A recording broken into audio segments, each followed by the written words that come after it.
भारत आज 130 करोड़ लोगों का घर है, पर क्या आपको पता है आज़ादी के बाद आज तक हमें केवल एक नोबेल प्राइज़ मिला है शिक्षा के क्षेत्र में।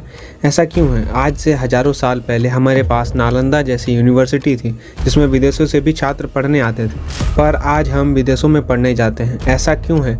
अंग्रेज़ों से मिली एजुकेशन सिस्टम में हमने क्यों कोई बदलाव नहीं किए? आइए जानते हैं भारत में शिक्षा की यात्रा को। About to show you now is the shocking reality in India's education system. Bihar board toppers failing to even answer basic questions related to their subjects. Uttar Pradesh Bharat का सबसे बड़ा बेरोजगार युवाओं का राज्य बन चुका है। हमें इससे यही उम्मीद है कि आगे एक अच्छी जॉब पाए, अपने परिवार को secure. In order to improve the quality of school education and make the learning process more scientific, the Indian government is rolling out major reforms. Soon, all children across India will be starting their schooling at the age of 3. आज से हजारों साल पहले education का मतलब innovation, research, new ideas से था, पर आज एजुकेशन का मतलब हमारे लिए सरकारी या प्राइवेट जॉब पाने का केवल एक जरिया है। वैदिक काल में भारत में शिक्षा गुरुकुल सिस्टम पर आधारित थी। इस समय पर गुरु शिष्य परंपरा का चलन था। इसमें शिष्य गुरु के आश्रम में रहकर शिक्षा प्राप्त करते थे। इस टाइम पर एजुकेशन मेनली प्रैक्टिकल बेस्ड होता था। इस समय पर वेद, उपनिषद जैसे रिलीजियस सब्जेक्ट के साथ साथ मैथमेटिक्स, मेडिसिन, एस्ट्रोनॉमी, फिजिक्स जैसे सब्जेक्ट भी पढ़ाए जाते थे। अगर हम वैदिक काल की शिक्षा की तुलना आज की शिक्षा से करें तो आज हम मेनली थ्योरी बेस्ड शिक्षा लेते हैं। समय में थोड़ा आगे जाए तो मेडिवल पीरियड के दौरान भारत में दुनिया का सबसे एडवांस एजुकेशन सिस्टम था। इस समय पर भारत में नालंदा, तक्षशिला जैसी यूनिवर्सिटीज थी। इन यूनिवर्सिटीज में न केवल भारत बल्कि south east Asia, China, Sri Lanka, Nepal से स्टूडेंट पढ़ने आते थे। वेनसांग जैसे चाइनीज ट्रेवलर भी नालंदा में पढ़ते थे। वो इस बात का जिक्र अपनी किताब सुयुकी में करते हैं। इस समय पर नालंदा में philosophy, mathematics, medicine, literature, ethics जैसे सब्जेक्ट पढ़ाए जाते थे। टाइम पीरियड में चाणक्य, आर्यभट्ट या सुश्रुता जैसे महान टीचर्स हुए हैं। इसके बाद भारत में विदेशी आक्रमणों का दौर शुरू हुआ और इसके बाद भारतीय शिक्षा पर इस्लाम धर्म का प्रभुत्व रहा। इसके बाद मदरसों का निर्माण करवाया गया और मुख्यतः इस्लाम धर्म की शिक्षा दी जाने लगी। बख्तियार खिलजी के नालंदा पर आक्रमण करने के साथ ये मुगलों तक चलती रही। इसके बाद भारत में अंग्रेजों का दौर शुरू हुआ। 1830 में भारत में लॉर्ड मैकेलॉय ने भारत में मॉडर्न इंडियन एजुकेशन को इंट्रोड्यूस किया, जो आज भी हमारे एजुकेशन सिस्टम का बेस है।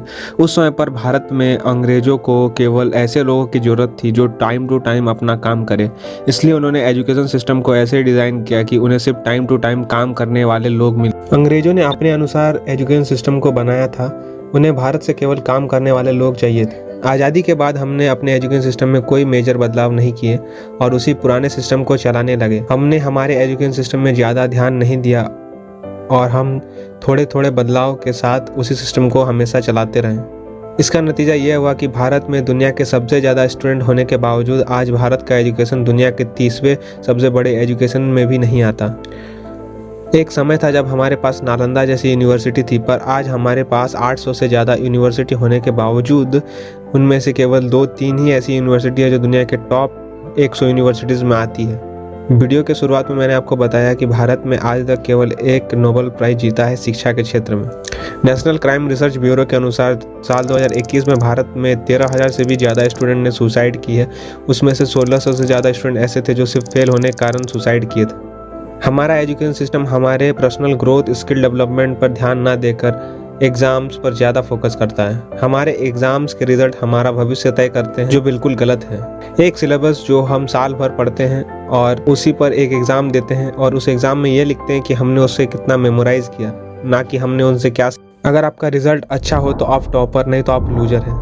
हमें इस बात से परखा जाता है कि हमने कितना याद किया, ना कि हमने क्या सीखा और हम क्या कर सकते हैं। अंग्रेजी में एक कहावत है, everybody is a genius if you जज a fish by its ability to climb a tree it will live its whole life believing that it is stupid. बिल्कुल ऐसा ही होता है हमारे साथ। हम भी एक ऐसे ही रेस में दौड़ते रहते हैं जिसमें हमारे इंटरेस्ट, हमारी काबिलियत से कोई मतलब नहीं होता। बीते कुछ समय से हमने बहुत सारे बदलाव देखे हैं अपने एजुकेशन सिस्टम में। कोरोना के बाद ऑनलाइन लर्निंग जैसे प्लेटफॉर्म खुले हैं जो बेहतर शिक्षा देने में सक्षम है। ये ऑनलाइन लर्निंग प्लेटफॉर्म स्टूडेंट्स को उनके इंटरेस्ट के अनुसार शिक्षा प्रोवाइड कर सकते हैं, एजुकेशन प्रोवाइड कर सकते हैं। हाल ही में गवर्नमेंट ने भी कुछ बड़े इनिशिएटिव लिए हैं, जैसे 2020 में गवर्नमेंट ने न्यू एजुकेशन पॉलिसी को इंट्रोड्यूस किया, जिसके ट्रायल्स भी अभी चल रहे हैं। हमें समझना होगा कि हमें किस तरह की एजुकेशन की ज़रूरत है, हमारे लिए बेस्ट करियर ऑप्शन क्या होगा।